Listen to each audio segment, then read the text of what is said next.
No? So we have there 3 columns, Q&A, questions related to the discussion, followed by shout-outs. These are comments that are non-topic related. And if you have questions for admin, you can also ask that now in the third column. So let's have a practice with our interaction. So can you guys say something or Padlet? So at least let me know if you can hear me, if my voice is not static, if it's clear. Shoutout po sa ating future study buddy with Kados, please. Ay. Shoutout sa aso namin. Audible and clear po. Apply the things that you've learned from our regional space. Therefore, it has no size, no dimension, and no physical form. Okay? Now, how can we conceptually represent a point? Very simple, no? We just represent that by a dot. Okay? For example, ito, this is a point, and then we can label this with letters, no? Let's say point A. Okay? Now, let's have another point. Okay, let's say this one. This is point B. And then another one, we have point C. Ito yung pinaka-basic, no, na elements or element that we use in geometry. Okay, again, these are points. Okay? Now, we can use these points to identify names, no, of lines, of rays, of angles, and or specify a certain position. No, let's say of a force, let's say of the centroid, center of pressure, no, or it could be a point of analysis for any problem. So this is very practically important, no, in problem solving for the entire category of the exams. No? So those are your points. Okay? Naglalag ka po, sir. Talaga ba? Can you guys confirm if naglalag ako?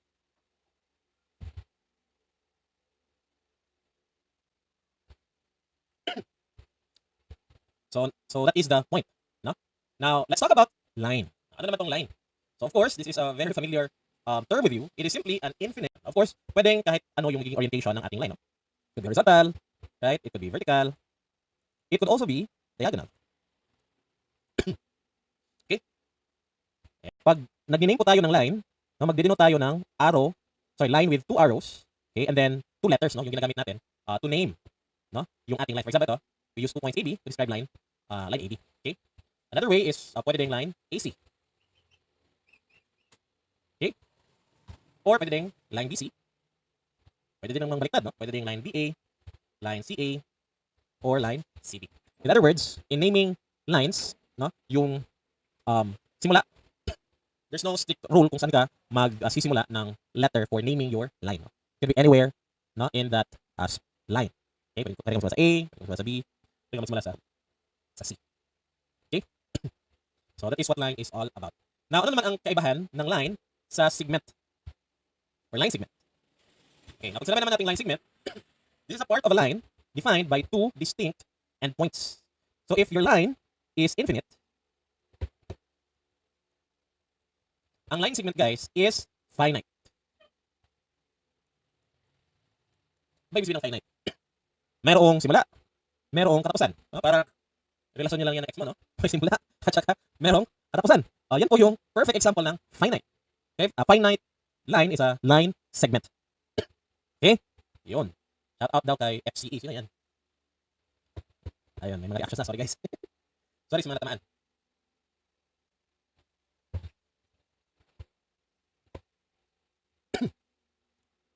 Now, a line segment is represented, no, by a straight line with 2 dots at the end. Now, those 2 dots represents the starting and end point, no, of a line segment. Okay? So, again, it starts and ends with a dot. Let's say these 2 dots. And then, drawing tayo ng line dyan.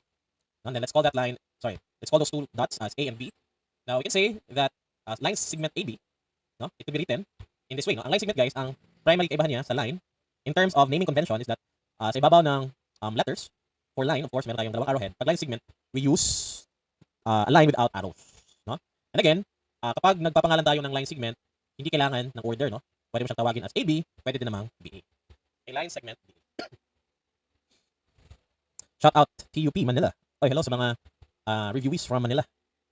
Shout out sa inyo. I hope that okay na yung panahon dyan. Last time I was there in Manila, it was raining almost every afternoon. No? And in fact, nagkasakit ako. So mag-ingat kayo, guys. No? Huwag kayong magpa-ambon. No? And I think Manila, I think the entire country is experiencing bad weather. No? Umuulan. So mag-ingat po kayo lahat. Huwag magpa-ambon. No? Review na may kasamang relapse. Okay. So, nakuha lang ba ang kaibahan ng line at saka line segment? No? Okay, I hope nakuha lang. So again, let me emphasize the difference. When we say line, it extends infinitely. Walang katapusan, no? Parang pag-ibig ng Panginoon. Walang katapusan. No? Yan yung true love. While line segment has a defined start and end. Okay? So yan yung pagkakaiba po, no, ng line at saka ng line segment. Okay?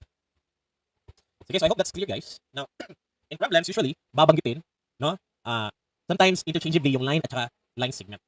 Okay? So, pero importante din, no, na ma-identify nyo kasi meron silang distinction. But usually, in terms of problem solving, no, sometimes they're used loosely, no, interchangeably. So, pero yun nga, mas accurate na kapag mayroong defined start and end, mas tama, no, na tawagin natin yung, let's say, no, side of a triangle or a side of any polygon. No, mas accurate siya na line segment. No? Yun. Shoutout sa mga pogi dyan. Hello, shoutout. Thank you.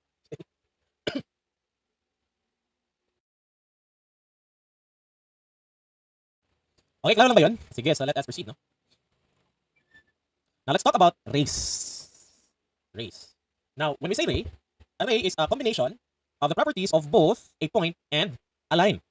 Okay, so ang itsura niyan, meron tayong specific na starting point, or it could be an end point.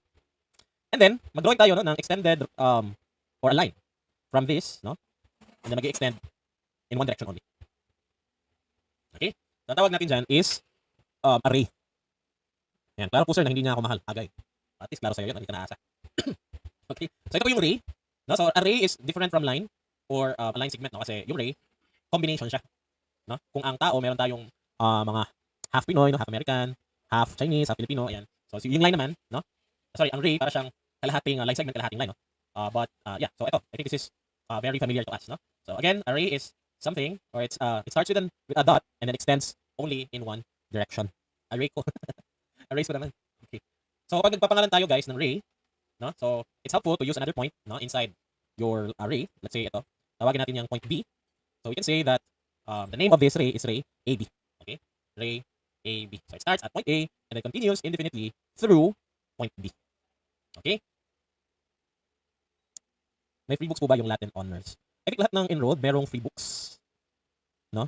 Hindi lang yung, of course, yung honors meron din. Yeah, so you can message sa website, sorry, sa group chat, no, if you want to contact the admin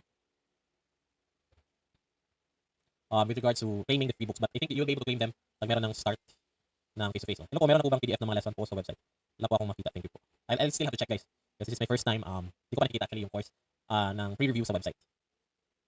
Okay, sige, so just to check, no, if meron kayong tutunan, what I want you to do is to answer this exercise. Yun. So based on the naming convention here, which one is the ray, which one is the line, which one is the segment, and which one is the point. Simulan natin sa number 1. So itong number 1, no? So yung naming convention na yan, ano yan, is that A ray, B line, C segment, D point.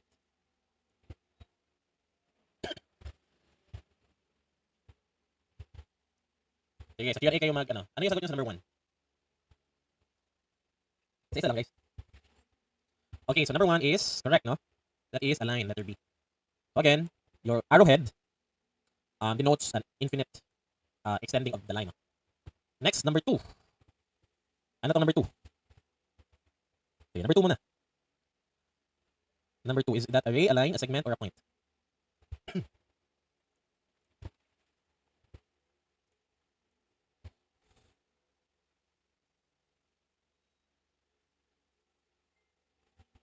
Okay. May iba talaga nun na ano, hindi nakikinig. I'm asking for only number 2. Okay, so number 2 of course is a segment, correct? How about number 3? Ayan. So what does this symbol indicate? Is that a ray, a line, a segment, a point? Number 3 pa tayo ha. Wag mo na maging excited.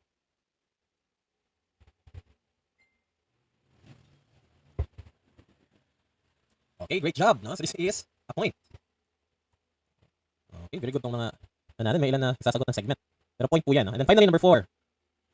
Okay, number 4. Very obvious na, no? Ano po yung number 4? Ito, pag nagkamali talagang may impyerno, no? Kasi isa lang ito. Sa malaking kasalanan, kung magkamali sa number 4. Okay, good job. So, yung number 4, this is how we name array. Okay, good job. Okay. So, I think most of you, no, nakuha yung mga sagot natin. Shout out sa poging taga CPU. Uy. Mga taga CPU, shout out everybody. Your chairman is my classmate sa masters. Si engineer I forgot. Ma'am Chef. Send my regards to Ma'am Chef. Drink your water po sir para. Yeah, I'm actually drinking here hot water. Warm water pala.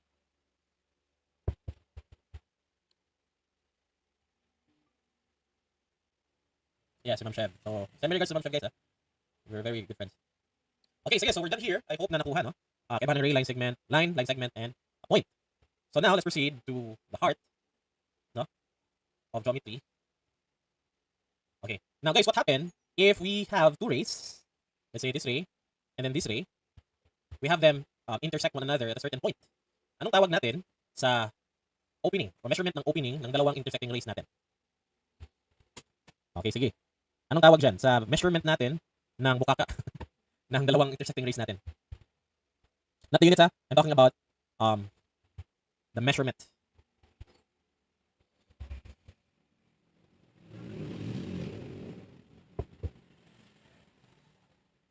Okay, great job.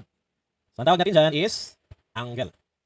Okay, represented usually by Greek letters. Ang pinaka-common na ginagamit natin na notation for angles is theta. Okay. So what is the definition of an angle? So again, an angle is defined as the measurement of the opening, ito po, opening or gap between two intersecting lines or rays. Ito yun. Okay, and most, if not all of the time, no, we deal with problems in the actual review with angles. No, dapat alam natin no, yung mga angles. Now, ang common na unit for measurement for angle is degrees. Okay, now of course there are other unit for measurements, no? Pwedeng radian, no? Meron din tayong tinatawag na gradian. Pero yung in-depth discussion ng ibang unit for measurement for angles, i-discuss na to under trigo, okay? Basic trigo. Pwede ding mils, no? Mils, what else? Turns, ano pa? Yun yung mga common na mga unit for measurement for your angle. But again, for the sake of discussion, we'll just focus on degrees. Okay? And now, for naming convention, no, pwede tayong magpangalan ng points, no? Or, yeah, points within our intersecting rays. No? So let's say, yung point intersection, tawagin natin point B. Okay? We call this vertex. No? And then, ang tawag naman sa dalawang sides, or sa dalawang intersecting rays, once nabuo na yung angle, we call it sides. Okay? Now, ang ray kung saan tayo magre-reference ng measurement of the angle, we call that your initial side. While the other ray, no, kung saan dyan tayo magbabase ng pag-measure ng opening, no, bali siya yung hangganan ng opening natin, we call that your, what? Starts with letter T. Anong tawag sa side na to na gumagalaw, guys? Did you still remember?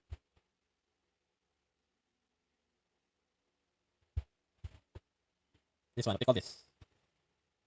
Okay, good job, no? So this is a terminal side. Gumagalaw. Diba? Oo. Terminal side. Okay? So again, ang point of intersection natin, we call that as your vertex. Vertex. Okay? Now, kapag nagpapangalan tayo ng angles, now guys, this is very important to listen carefully. Kasi when problem solving, usually, ang ibibigay sa inyo is, okay, you have to draw angle, ganito, si AB or BAC. Now, importante yung order ng letters, okay, when we are naming angles, no? So, for instance, no, let us define a point within the terminal side. Let's call this point as point A. And then another point dito sa initial side, let's call that point C. Okay? Now, the right way of naming this angle is yung vertex, guys, will always be at the middle. Okay? So, for example, we can start at A, B, gitna palagi yung vertex, and C. So, this will be angle ABC. Okay? So, palagi gitna. Or pwede din na magsimula ka sa C. Basta nasa gitna palagi sa naming convention yung vertex na letter assignment. No? So, pwede din CBA. Or, more commonly, mas simplified approach is tawagin siya sa mismong letter. That is B. No? Angle B. Yun. Now, sir, paano naman if numbers? Can we use numbers to name angles? Pwede. No? You can name that as angle 1. No? Pwede yan. Or angle 2. Okay? Pwede yan. Basta i-indicate mo lang, no, sa figure. Now, again guys, importante, natatandaan nyo na nasa gitna yung vertex ha. Kasi there are problems, especially in geometry, na ang bibigay sa'yo is 3 points and then indicate, no, na the angle, CBA, is, ayan. So, when you're drawing, importante na ma-identify mo saan mo i-indicate yung angle, no? Okay, so I hope that's clear, no? So, yan yung, again, yan yung angle, the sides, and the vertices. Now, let's talk about the different classification of angle. So, yung classification ng angle, depende siya sa measurement ng angle, no? So, if the angle measures less than 90 degrees, that is, let's say, theta, is greater than 0, but less than 90, ang tawag natin dyan is acute angle. Okay? Parang yung teacher nyo, no? Cute. Ay, huli. Okay, acute angle. So, let's say ito, no? This is an example of an acute angle, less than 90 degrees. Okay? Recall lang natin yan, ha? Okay, now if your angle is 90 degrees, na ang tawag naman natin dyan is a right angle. Hindi left angle, right. Okay, so nabubuo ang right angle when you have two lines that intersect in such a way that you can actually draw a square corner, no, on their intersection. Ayan. That is a right angle. Di klaro sir, kaya maliit ang cam. I think that's enough. Sige lang, makikita nyo naman ako sa personal, no? So, abangan nyo na lang sa personal. Okay, so that is your right angle.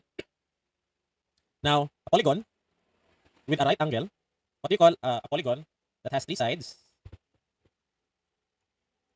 that contains one right angle? Anong tawag dito? What do you call this, guys?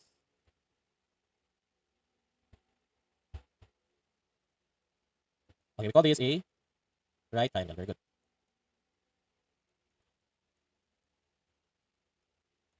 Now, sa geometry, and almost all sa hydraulics, especially sa hydraulics, no? Sobrang daming application ng right triangle.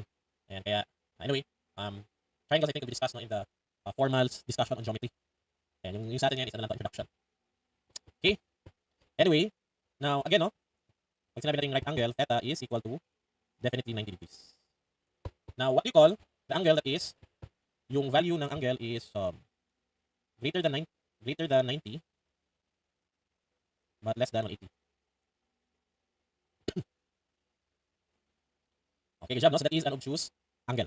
Obtuse angle yung tawag natin dyan. Okay? 100, less than 90, less than 180, greater than 90, obtuse angle. Now, ano namang tawag natin sa angle? What do you call the angle whose measurement is exactly 180? Ano lang to? Recall lang to? I think senior high naturo to. Okay, so straight angle, no? So, pag sinabi straight angle, it measures exactly 180 degrees, forming a straight line. Yung straight line. Okay, so recall lang ha. Okay. Okay, next. How about an angle that is, we call this, more than 180, but less than 360. Shout out kay Luis Arabiana, top 1 seaboard.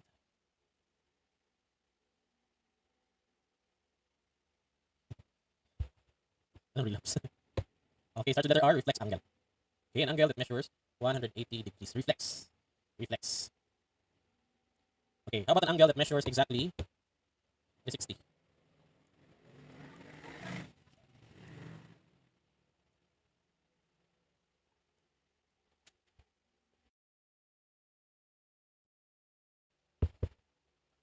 May naikot ka lang. Okay, we call that a full or complete angle. Okay, an angle that measures exactly 360 degrees. Full, hindi yan circle ah. It is a full complete angle. Well, a circle has a full complete angle, no? If you think about it. Pinaikot or full angle. Okay, sige. So yun yung different classifications of angles. Okay, so I hope klaro lang ha. Sige, now with that being said, proceed na tayo. Let's talk about angle. Let's talk about relationships. Okay, who would want to have a discussion about relationships? Ayan. May mga relasyon ba kayo dyan? Oh, maraming hindi makaka-relate dito, no? Kasi single pa. Pas ako. Sakit sa ulo. Ako sir, may ka-relationship. Akala ko ba geometry ito? Sakit lang sa ulo. Mga ano lagi kayo guys? Mga tag dito. Mga bitter. Wala ko niyan sir. Okay. Di pa kompleto. Angle, relationships. Okay, let's talk about angle. Sir, pag-discuss na. Ito na. Okay, first, let's talk about complementary angles. Okay, saan ba itong complementary angles? Pag sinabi natin complementary, these are two angles whose measures add up exactly to 90 degrees. Okay, so for example, 40 and 50. Ano pa? 60 and 30 degrees. Isa pa? 89 and 1 degrees. Okay, these are complementary angles. So yung relasyon nila, they add up to 90 degrees. Okay, now, pwede na complementary ang dalawang angles when they're adjacent or non-adjacent. Okay, no? Anong ibig sabihin ng adjacent at non-adjacent? Okay, so pag sinabi natin adjacent, visually, ganito yung itsura niya, no? So, pag sinabi natin adjacent angles, for example, ganito, ang salitang adjacent, magiging madalas yan, ibig sabihin ng adjacent, magkatabi, no? So, kaya ito. Okay, let's call this ABC. Ayan, so, we can say that, tatawagin naman natin itong O. Okay, so, we can say that angle AOB, wait lang.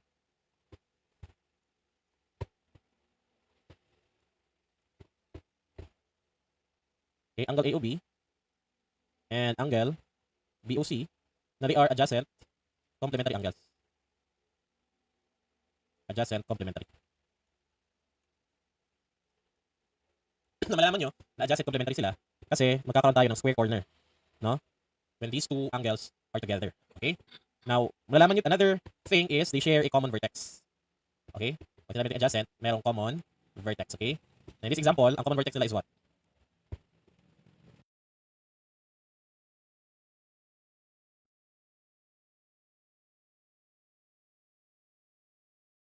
Okay, so again, meron silang common vertex. Yun. Okay? Now sa geometry guys, then marami rin, ako kasi madalas akong magturo sa geotech and sa hydraulics. Sobrang dami ng application ng complementary angles. So they have a common vertex O, okay? So that's one way that two angles are complementary. Pwede din, configuration nila, for example, naka-right triangle sila. Kasi ganito. No? Now let's say tawagin natin itong angle alpha. The other one, tawagin natin angle beta. Okay? And then, bigyan natin ng pangalan. No? So let's say this is A, B, C. Okay, so we have there two angle alpha, or tawagin natin siyang angle CAB. No? At saka yung isa is angle BCA. This is a good example of non-adjacent,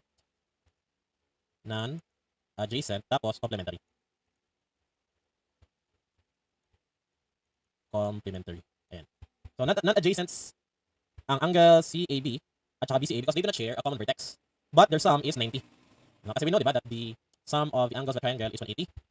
No? So kung 180 ang sum ng tatlong angle, one of the angle is 90. Therefore, yung sum ng the other two must be 90. And so therefore, alpha and beta here is 90 degrees. Saka yun. We can say that angle alpha plus angle beta is equal to 90 degrees. Okay? Yun. That's the best example for a non-adjacent complementary angles. Okay? Tara lang ba guys? Sige. Now again ha, ang application ng complementary, usually makikita natin to involving right triangles. So sa formal geometry, sometimes in trigonometry, no, madalas na mag-usap tayo tungkol sa right triangles. Okay? So again, complementary. Now let's talk about another relationship. We have supplementary. So pag sinabi natin supplementary, their sum is 180 degrees and usually they form a straight line. Okay, so for example, meron tayong ganito.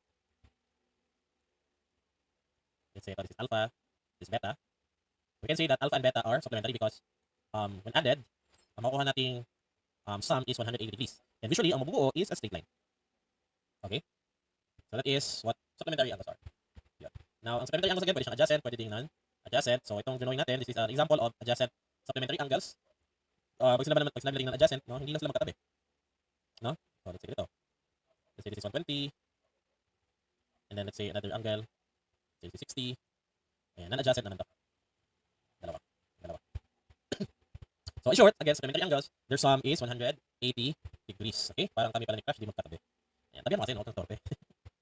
Okay. So yun po, no? Ang supplementary angle. Again, kapag ang sum is 90, ano ulit yun? Complementary, their sum is 90. Supplementary naman, sum is 180 degrees. Alright? Na meron din tayong tinatawag na explementary or conjugate angles. Okay? So ito naman, the sum of the two angles is a whole rotation, no? 360 degrees. Okay? So they're again typically formed by angles that complete a circle. No, or revolve around a central point. So, for example, meron tayong coordinate geometry, no? And then we measure a certain angle. Let's say this one. This is, let's say, 60 degrees. No? And then if you measure another angle, let's say from here up until makabuo tayo ng isang complete rotation, na we call that yung angle red line, explementary, no? 260 degrees. Yun. So, the value of that would be 300 degrees. Okay? So, yun yung ibig sabihin ng explementary or conjugate angles. Okay? Yun. So, this is usually prevalent magamit yung, no, sa application nito marami sa rotational geometry, analytic geometry. Now, having said that, no, let us have some examples, okay, exercises about angle relationship. So, let us have this example number 1. So, refer to the figure shown. Determine which angles are complementary, supplementary, and explementary. So, let's begin with angles that are complementary. Okay, ano yung complementary? Their sum is 90 degrees. So, which values there has a sum of 90 degrees? Okay, so I can see there two pairs of complementary angles. So, the first one, we have here 56 and 34. No? Their sum is 90. Yan yung definition ng complementary angle. Okay, and how about the other one? Okay, good job, no? Okay, so the other complementary angle we also have here, 61 and 29 degrees. Okay, these are your complementary angles. Okay, good job. How about your supplementary angle? Supplementary angle. So, saan dyan? Ang mayroong sum ng 180 degrees. Again guys, pair lang to ha. Pag sinabi natin supplementary angles, dalawa lang na values ang nag-add up into 180 degrees. So, it's only a pair ha. Pair lang ang supplementary. So, there's only one pair of supplementary angle here. And which one is that? Let me know in the Padlet.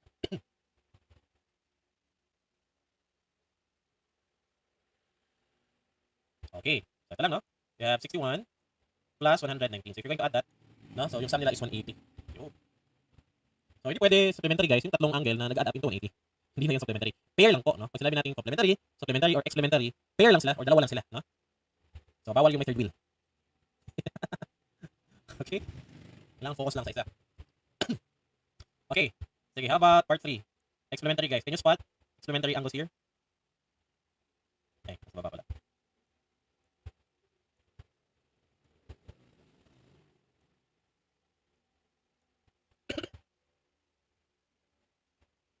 Again ha, pares lang, no? Dalawang magkapares na angle na ang kanilang sum is 360. Yan po yung explementary. Okay, isang pares lang. Isang pares lang. Okay, marami nang nakatama. Okay, so that would be 326 and 34 degrees. So sila yung ating explementary. Okay? Kasi yung sum nila is 360 degrees. So good job. Okay?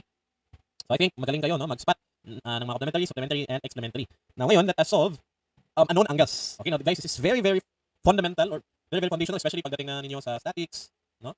Pagdating ninyo sa geometry, or sa, even sa trigonometry, kailangan marunong tayo nitong tatlo, complementary, supplementary, and explementary. Okay, so let us identify missing angles, okay? Now, for this exercise, I will give you 5 minutes, and then hindi na natin isa-isahin, no? So, una nyo hanapin is yung value ng alpha, pangalawa is value ng beta, pangatlo is value ng theta. Okay, pang-apat si phi. And then gamitin nyo yung relationships ng supplementary, complementary, and explementary. Sige, go. Again ha, very, very important to, especially sa statics guys. Even, actually, halos lahat ng ano eh. Halos lahat ng subjects na may mga angles. Mag-upload po ba kayo ng lecture sa website? Of course po. Sige, so you have 5 minutes, no? Mag-CR break lang ako, then balikan ko kayo ha. Sige, sagutan nyo muna guys.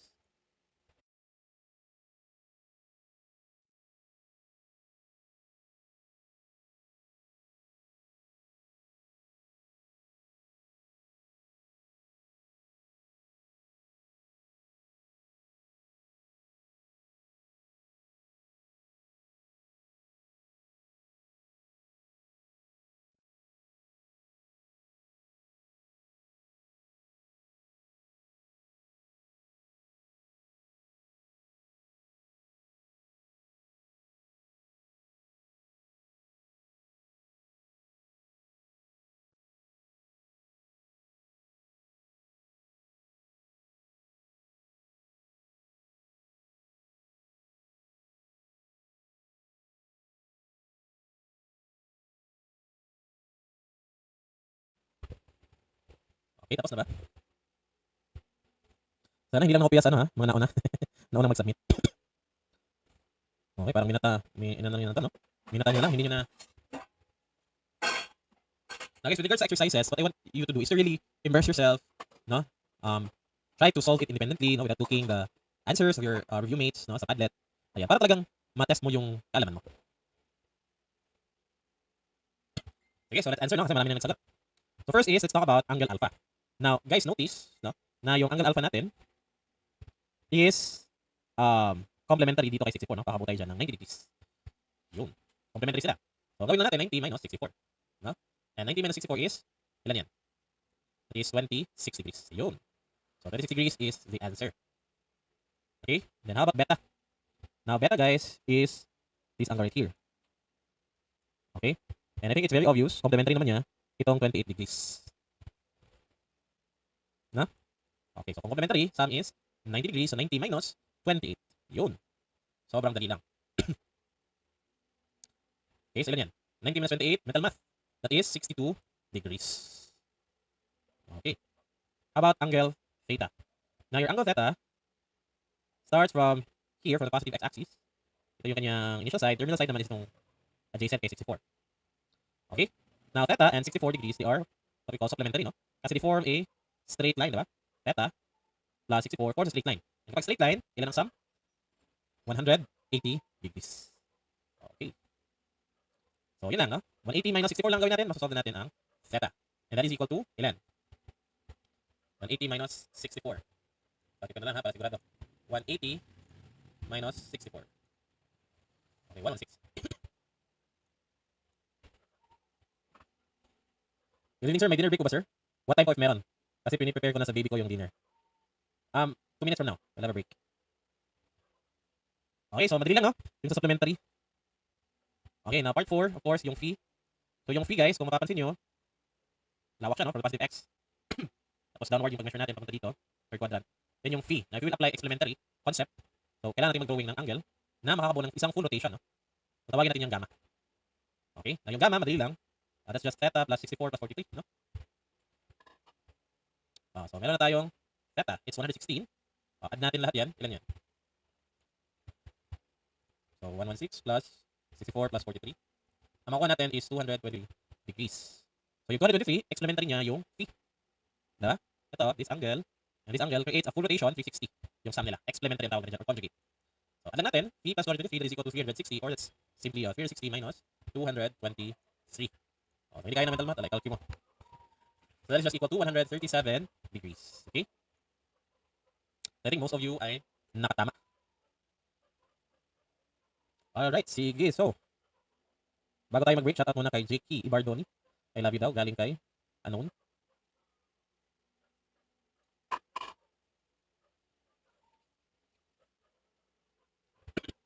Question, pwede ba siyang 180 minus 43? Pwede. So this is your straight line. Now, phi and 43, they are dito, supplementary. So pwede, no? You can say that phi and 43 are supplementary. Basta merong straight line, pwede yan, guys. Supplementary. So, supplementary, ibig sabihin, phi plus 43 equals 180 degrees, no? And we will still arrive to the same answer, 137 degrees. Okay? Shout out po kay John Gillard. Shout out, John. Shout out, USM Tabakan. Shout out kay Nogi. Shout out daw Ginisa. Alam mo yun. Shout out kay Gab. Shout out kay Bernard. Shout out sa CMHSU na na-stock niya daw. Nakatoga sa profile. Shout out daw Ginisa. Shout out Nogi. Okay, so let's have a break, guys. Wala na kayong question? Wala na ba? So again, pwede ha. Mas madali kasi yung supplementary. So ano po ulam nyo ngayon? Total talong. Yun. Shout out kay Daniel Bongkawi. Shout out Angel Kalikdan Tapwat daw sa Jersey Mindanao. White Peace. Kanila lang. STPC daw ganun. Congratulations sa mga winners ng Jersey Mindanao Wide. What do you call this? I think it's the very first ever Jersey Mindanao Wide Quiz Bowl. So congratulations sa mga nanalo. And I think merong free review and 20,000 cash. No? Grabe. Shout out Jesse John. Shout out SGIP. Shout out sa Ivus. Kambak nala. O ano ba yan? Love team. Said busog tayo sa tawang talong. Sarap kaya. Shout out sa TU Top 1 Master Planner. O shout out sa mga Pinoy. Shout out kay Ma'am Tayag. Gitris Misa Kumte. Hindi naman siguro nanonood sa Ma'am Tayag, no? Top 1 USTP, Top 2 USTP, Top 3 CMU. Central Mindanao University. Sa CMU, sa mga prof dyan, class sa Masters. Si Ma'am Jimaima. Anyway, so okay na yun, guys. We'll be back by 7:50.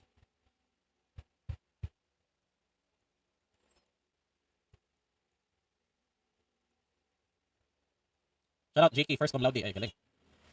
Shout out Gilbert Silot. Hindi na mispas na. Shout out daw kay Patrick Gabling, nakakagising lang. Talaka.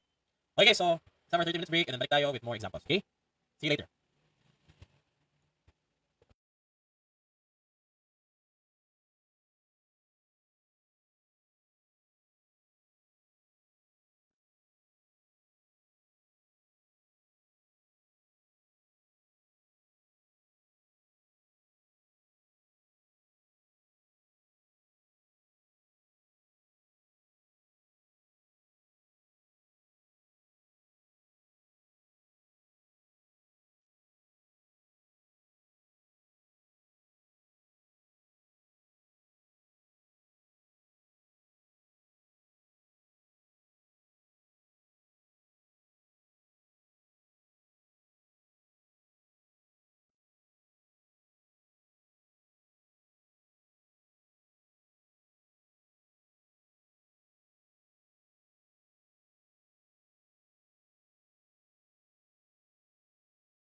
is dito naman sa lower, hindi siya yung they do not make a straight angle, no? Hindi hanggang dyan yung alpha. Your alpha goes all the way sa pangalawang ray. So therefore, you cannot say, no, it's wrong to say that 115 plus alpha is 180. No, that is wrong.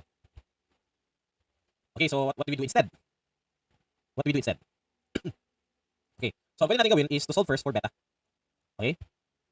We can actually solve first for beta. Now, how do we do that? Alam natin itong green angle is 115. And then we know what theta is. We can solve for beta. Okay? Kapag na-solve na yung beta, beta and alpha are supplementary. So we'll just add them up, equate to 180. So that's our plan. Solve first for beta. So to solve for beta, we simply add, no, theta plus beta, that's equal to 115 degrees. Or pwede rin 115 minus theta equals beta, pareho lang yan, no? Substitute theta is equal to 15, therefore beta is 100. Okay, nakuha lang yan. Now, since alpha is supplementary to beta, masasolve na natin yung alpha. It is just simply, alpha plus beta is 180. Again, kapag two angles add up to 180, or they form together a straight line that is supplementary. Now, we already know what beta is, that's 100 degrees. I-substitute lang natin. Okay, so 180 minus 100, that is 80 degrees. Okay, nakuha lang ba?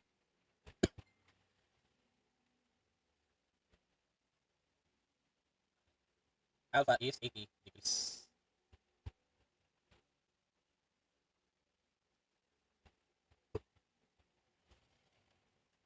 Okay, very straightforward naman, no? Dali lang. Okay, now, that's it for supplementary, complementary, and explementary angles. Now, let's have vertical angles. Now, ano tong vertical angles? Vertical angles are formed when you have two lines, okay, that intersect, no, at a certain point. Now, ang mabubuo are two opposite angles, no? This angle and this angle, they are called vertical angles. So, relationship din to, angle relationship, no? As long as you have two lines with a common vertex, opposite angles are equal. We call these vertical angles. Now, besides that, no, there's also another pair of vertical angle itong nandito. Correct? Let's call that, yan, angle C and angle D. Nang tatandaan nyo, these vertical angles are equal. So, therefore, you can say that angle A is equal to angle B, no? And angle D is equal to angle C. Okay? That's your very first, what do you call this? Property. Opposite angles are always equal. Now, pwede din natin i-apply dito yung concept ng supplementary because we're going to look at here the relationship between angle A and angle D. They actually form a straight line. As well as angle C and angle B together, they form a straight line or a straight angle.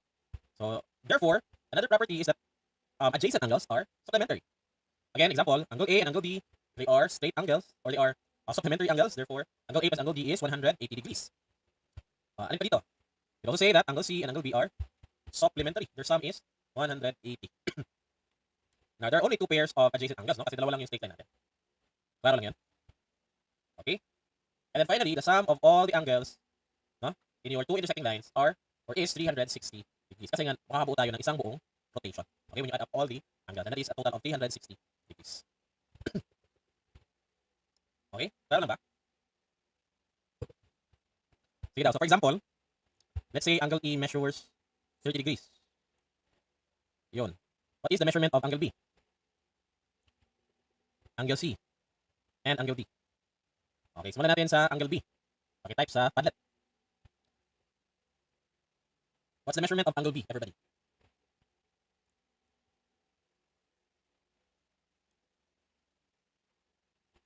Okay, so since they're opposite angle, very good. So 30 degrees, C angle B. Okay?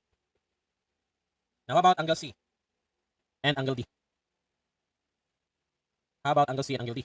So, of course, you would agree with me na pareho lang sila, no? Alright. Great job, no? Very attentive. So, straight line. No, makakabuo ng straight line si angle B and angle C. Sum is 180. So, ibig sabihin, angle C measures 150. And since angle C and angle D are opposite angles, angle D measures 150 degrees as well. All in all, pwede mo yung i-double check. The sum of the entire rotation should be 360. So, you have two 180s. The sum is 360 degrees. Okay? Klaro, mga kapuso?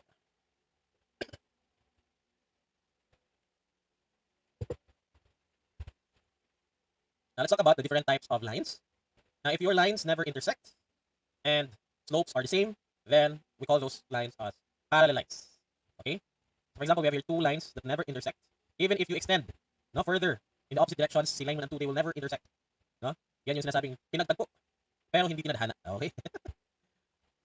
Yan yung parallel lines. They will never cross in each other's to each other. Okay, and one common thing is that they have a constant distance. Okay? Constant yung distance nila sa isa't isa. Alright? Na again, same slope lang itong ating dalawang lines. Now, I will not further discuss these two equations right here kasi sa analytic geometry na yan.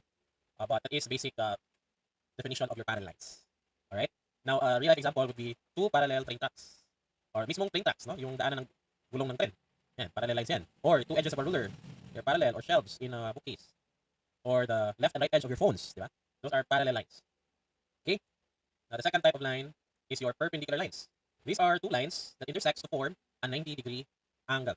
So, for example, this is your line 1. And then we have another line that would intersect this precisely to create 490 degrees. Now, we call that perpendicular line. Or kahit hindi naman ganito lang. Perpendicular pa rin yan. At necessarily apat or pwede din ganito. Basta may mabuong isang 90 degrees dyan, pasok na yan. Perpendicular line. Okay? Now, perpendicular line usually, no, sa pagdating na sa statics, nalaman nyo, for example, yung tinatawag nating normal line.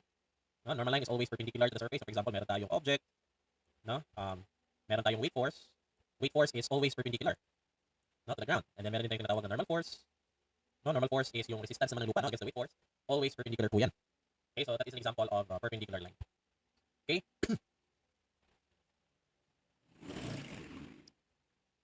Ako lang yan. Pinagtagpo pero tinadhana ang perpendicular line. Tumpak. Sila yung nag-cross yung landas. Nag-intersect. Mas maganda na maging parallel lines kaysa maging asymptote. Now, yung asymptote, let's not get ahead of ourselves. We'll talk more about that pagdating na sa analytic geometry. Alright, so those are your two types of lines. Now, another kind of line is your transversal line. So, for example, you have two intersecting or non-intersecting lines. So, in this case, ito, for example natin, if you extend lines 1 and 2, of course, mag-intersect yan. But if you draw a line that would intersect, no, to these two lines, ang tawag natin dyan sa kulay dark blue na line is your transversal line. As long as you can, or it intersects two other lines. Okay, so this one is your transversal line. Or pwede din na mag-intersect siya sa dalawang parallel lines. For example, ito, lines 1 and 2, no, if you have a diagonal line, basta mag-intersect yan, no?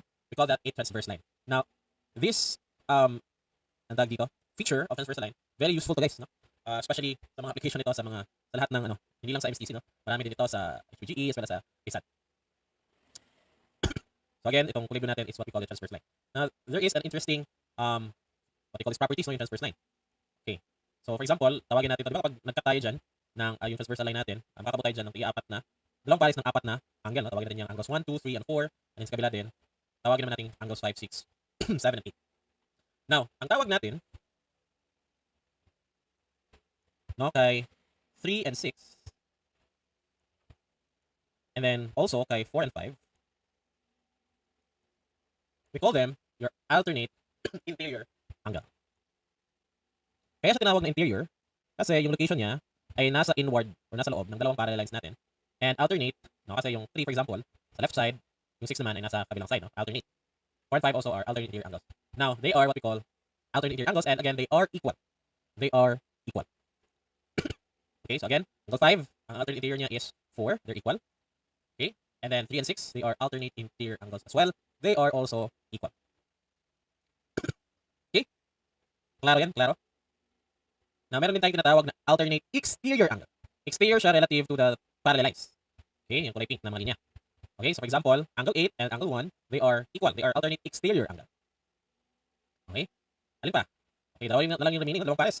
Angle 7 and 2, they are also alternate exterior angle. And they're also equal. Okay? So na, i-digest nyo ha, ng maayos yung concept ng alternate interior and alternate exterior. Okay? They are equal. Now, of course, may mabubuo tayo dyang mga pares ng mga adjacent angles. Angles 5 and 8, same din po ba? Oh, of course, they are vertical angles. So, same din yan. Okay? Pero pag-usapan na natin yung adjacent angles. So, 1 and 2, adjacent sila.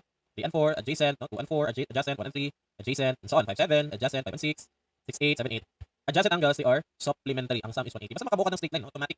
Supplementary na yan. Their sum is 180 degrees. No? And then, next is corresponding angles. Corresponding angles. So, pag sinabi mo corresponding angle, for example, ito, angle 1 and angle 5. Now, they are corresponding angle. Pag sinabi mo corresponding, same position sila sa dalawang, relative, no, sa dalawang parallel lines. So, kunyari, 1 and 5. Now, they are at the same position, nasa upper left sila ng dalawang parallel lines. So, they are corresponding. They correspond to each other. 1 and 5, ano pa? You have 3 and 7, same position. They're also corresponding angles. Ano pa? We have here 2 and 6. 2 and 6, they are corresponding angles. So, they're also equal. Okay? Ano pa? 4 and 8 are also corresponding angles. They are also equal. Nakuha lang ba yun?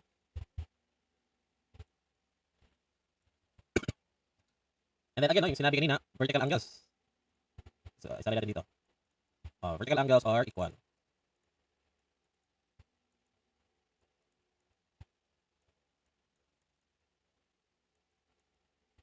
Okay? Angle 1 and angle 4. Diba? Angle 2 is equal to angle 3. Diba? 5 and 8. 7 and 6, no? Okay? They are all vertical angles. Sir, bale, angles 1, 4, 5, and 8 are equal. Correct. So, since they are corresponding angles, and at the same time, they are vertical angles, so angles 1, 4, 5, and 8 are equal. Okay? So, same na rin sa angles 2, angle 3, angle 6, and angle 7. So, very good observation. Okay? So, that's the beauty of transversal line.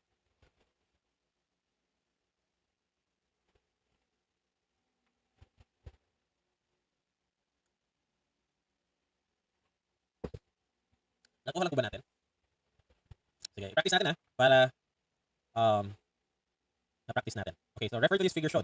Solve for the missing angle. Okay, so using the properties of a alternate interior angle, so try to solve the following. So, masisimulan ko lang sa angle F. Okay, ano tingin nyo yung angle F, guys? Angle F. Angle F is an angle 52, we call them vertical angles, diba? Opposite angles sila, vertical angles. This is vertical angle. So, ano yung vertical? Same value of angle. So, therefore, angle F must also be 52 degrees. No? Okay, how about angle G? Angle G. Solving for angle G. Now, notice that F and G, they form a straight line. They form a straight line. Ano tawag natin dyan? Supplementary. Basta makabuo ng isang buong straight line. Supplementary. So, therefore, G is simply 180 minus 52. No? Okay, 180 minus 52, that is 128. Supplementary din si G, kaya itong 52 dito. Supplementary din. How about angle E? Angle E. So, angle E, vertical angle niya si angle G. Diba? So, kung vertical angle, therefore, angle G and angle E are just equal.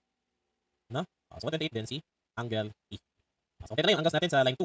Okay, yun naman yung sumagot sa ABCD. ABCD. Sige, 5 minutes. Go. Practice. 5 minutes. Type nyo sa Padlet, guys. Yung apat ha, angle A, B, C, and D. Okay, dala daw. Sige, pakitype po.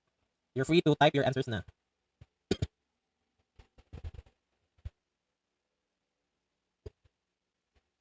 Okay. So, be honest, don't copy paste the answers of your classmates. So, it must come from you. Sa review, guys, bawal yung yung ginagawa natin sa undergrad minsan, no, na especially online class, kunwari, nag-react tayo, pero nagka-copy paste lang pala tayo ng sagot. So, review, guys, hindi na ito panahon na, lokohan. Huwag mong lokohin yung sarili mo na i-understand the lesson, tapos hindi pala. Kasi at the end, ikaw yung kawawa, no?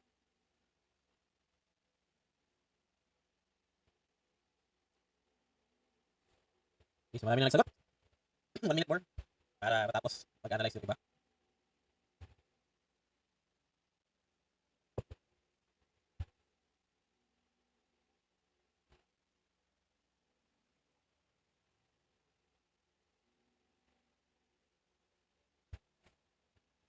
Sige, let's go. Sagutan na natin. Lagay ko na dito yung values. Okay. So, how about angles C and angle D? Ayan. Now, notice that angle C and angle D, nasa interior part sila relative to angle E and F. No? Interior sila nitong dalawang parallel line. So, apply concept ng alternate interior angle. Concept ng alternate interior angle. So, in here, ang alternate interior angle ni C is F. Right? So, therefore, C and F, sila ang alternate interior. So, therefore, equal sila. Angle F is equal to angle C. So, therefore, angle C is 52 degrees. Now, same thing with angle D and angle E. Angle D and angle E, they are alternate interior angle. So, magkapareho ng value, si D and E. That is equal to 128 degrees. Okay? Na yung angle A and B, madali na lang, no? Concept lang yan ng vertical angle. Pwede ding alternate exterior angle, no? It's up to you na kung saan ka mas hiyang. Okay? So, let's say we will apply alternate exterior angle. So, yung A, yung alternate niya is yung 128, no? Yung G. So, equal sila. 128 degrees. Ang alternate exterior angle naman ni B ay C, 52. Okay, so alternate exterior angle, equal. Right? Okay, so angle B is 52 degrees. Yun. Okay, so I think marami sa inyo na nakatama. Great job. Galing. Okay. Now, with that, try to answer these two figures. Ayan, I'll give you longer time. So, siguro mag-focus muna kayo sa first figure. Ito muna. Okay, so your goal is to find theta. What is theta? And then you apply yung principles ng alternate interior, alternate exterior. Lahat ng yan, complementary, supplementary, explementary. And then feel free to draw mga lines, no? Horizontal line ba or vertical line para makatulong sa analysis mo to find for theta. Okay, so I think kaya to 2 minutes. Okay, go ahead. 2 minutes or, yeah, 2 minutes.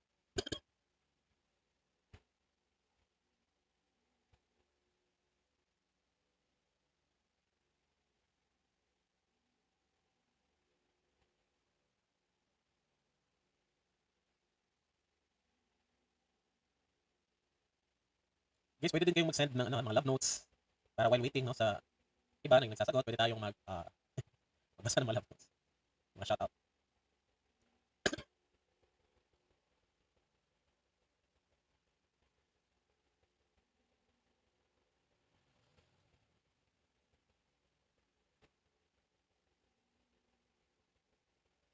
Okay, one last minute. Meron na nag-send. I miss you na, Jennifer Ligtas.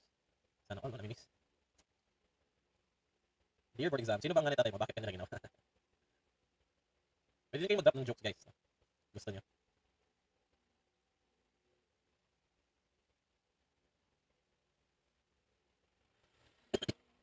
Joke.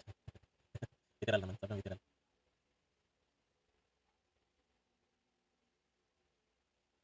I miss you na, Kuya Rog. Shout out sa taga EBSU Main. Eastern Visayas State University. EBSU. Anong pack ang tumataron? Eh, di tipak ko. Okay.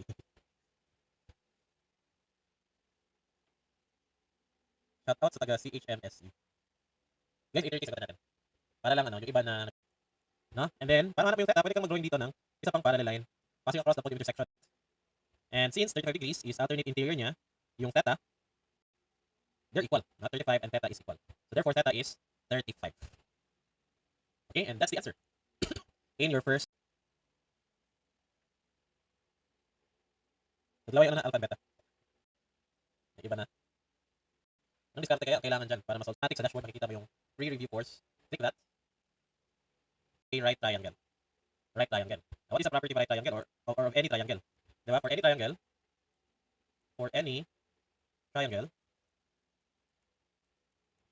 sum sa line. So we can say that this angle right here is 20. And by virtue of alternate interior angle, ito yung alternate niya, that must be 20 degrees as well. Nakuha mo yun? 20 degrees din yan. And what is formed right here is a right triangle. No? Ang sum ng angle ng right triangle is 180. Correct? Alternate interior or equal. So 40 degrees din yan. Of course, there are also other ways to do it. No? I think some of your classmates are sharing other insights. So you can also check their vertical line, perpendicular, horizontal. Huh? Planting. Allowed kami mag-study sa areas of yes. Okay guys, so proceed na tayo sa worded problems. Now, again, dito ang gagawin nating exercise is paano mag for this example, okay, so ang gagawin mo is to interpret it sentence by sentence, no? Sabi dito, find the distance between 2 points A and B and then they lie on opposite banks of a river. So, yan muna yung focusan mo. Merong dalawang points A and B and then they lie on opposite banks of a river. Hindi naman sinabi no, that they are directly opposite each other, vertically opposite. Hindi naman sinabi ganun. Basta they are on different banks in a river. So, let's say we have a river like this. Okay? So, pag sinabi mong they lie in the opposite banks, so let's say this is point A, yung isang point could be anywhere, no? Between or sa kabilang bank. Embankment kasi yung tawag natin, no, dyan sa lupa. Okay, so that would be your interpretation. So, I would suggest, no, you have to draw the given points based on description. Bali, literal translation, no? Or literal drawing. That's why pala yung comprehension. So, they lie in opposite banks. So, again, you interpret that, no, sa kanyang paraan. They are the opposite embankments, no, in the river. Next, a surveyor lays off a line segment. Take note, we have here a line segment. So, pag sinabing line segment, definite yung length, no? The length is 240 yards along one bank. So, nasaan ba ang A? Kasi AC to line segment AC. So, yung line segment AC na yan should be located along the embankment where A is located. Okay, so since A ay nasa upper bank siya, if you will, and then we want to measure AB and draw a straight line, no? That's what we're looking for. Yun. So, we can draw line segment AC. It is not necessarily horizontal line, no? Pwede yang hindi straight line, hindi straight line. Pwede yang hindi strictly horizontal. It could be a little bit diagonal. Okay? And again, they describe siya as 240 yards. Yun. And then take note how the angles here are mentioned. So you have here draw given points. We have here the line segment as well, no? Line segment. Ano, iyan na lang natin ito. Iisa. So bukod sa points, no, meron ding line segment as well as angles. Okay. Now, first dito is angle BAC. Now take note ha, ang gitnang letter is your index. Sorry, your vertex. A here is your vertex. So pag sinabing angle BAC, your vertex is A. So, ano to ha, kapag may banasa tayong respectively, it means na itong 63 is for angle BAC, ang angle 54 naman is for ACB. So again, for your first angle, A yung vertex natin, therefore yung angle natin is angle A. Ito yung 63. Okay? While yung 54, ACB, again, yung C yung vertex. Yan yung vertex. So meaning, ito yung angle natin. Yan yung 54. Okay? Now of course, you can use sine law to solve that, but we will not solve it, no? Drawing lang, drawing. Okay, so dito na-apply natin, no, yung naming ng angles. Sige, sige. Nakuha lang, paano to? Sige. We don't need to solve this one. I will not solve this. Assignment ko lang yan. Okay, next. Ito guys. Example 7. How are you going to draw this? Free body diagram. Drawing lang ha, drawing. Bigyan ko kayo 1 minute, tapos isend nyo sa Padlet. Sige, go. And then, mag-CR break lang ako sandali. Okay?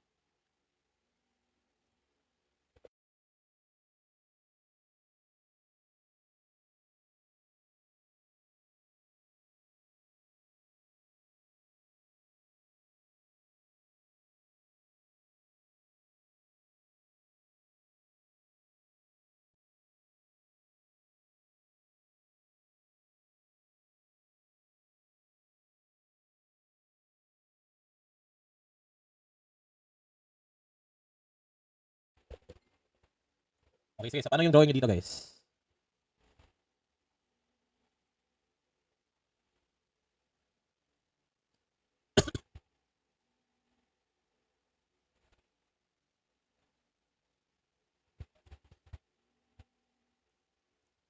So, sabi dito, a lot has a frontage. Ano ba sa dito? Frontage of 120 meters. Now, sinerge ko to. Pag sinabi natin frontage, okay, so ito yung length ng property that directly touches the face of the road. Length of property that touches the road.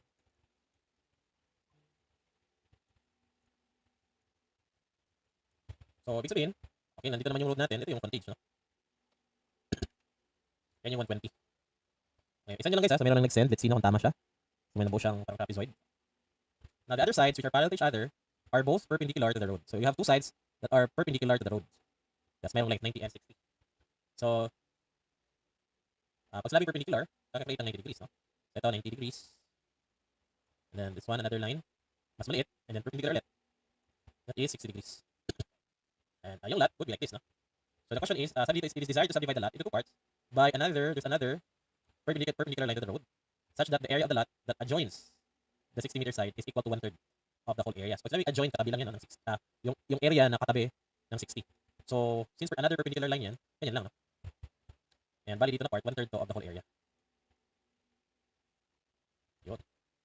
So, again, we'll not solve, ha? Ang ano natin dito is, madrawing lang ng maayos paano yung parallel line, perpendicular line. Okay? So, at least, no? Na ano natin to, na pwede din, no? Pwede din yan, yung kakasendang. Yung 60 na sa left, pwede din yan.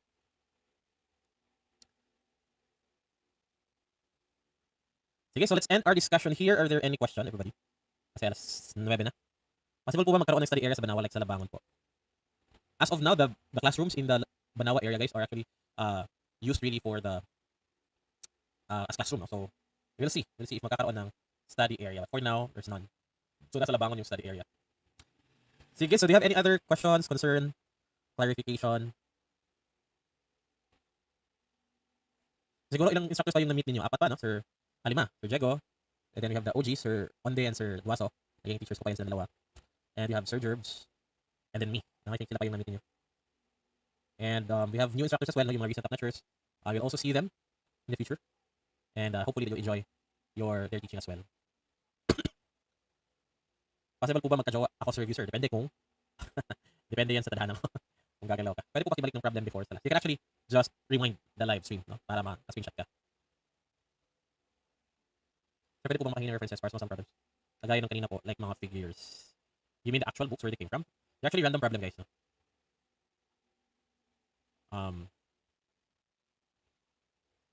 Or if you want other references, I highly suggest yung book ni Sir Glisanya about geometry. And you can also use any other references. We don't strictly just use one reference, guys. Okay, so yun lang for me. I hope that you have learned something and refresh tayo, no, sa mga basics ng geometry. So yung mga polygons, so sa actual formal discussion na yun ng geometry, okay, in the actual review. And I hope that you've learned something today. And I hopefully na maraming natutunan with me. Okay, and thank you na marami sa inyong panahon. Okay, so it's nice to be able to interact with you even at least, no, through Padlet and through online. Hopefully to see you guys. I'm looking forward to seeing you and meeting you in person dito sa Cebu City and even in Manila if some of you will decide to study in Manila. Okay, so adios everybody and God bless always. Okay, ingat kayo. Bye-bye.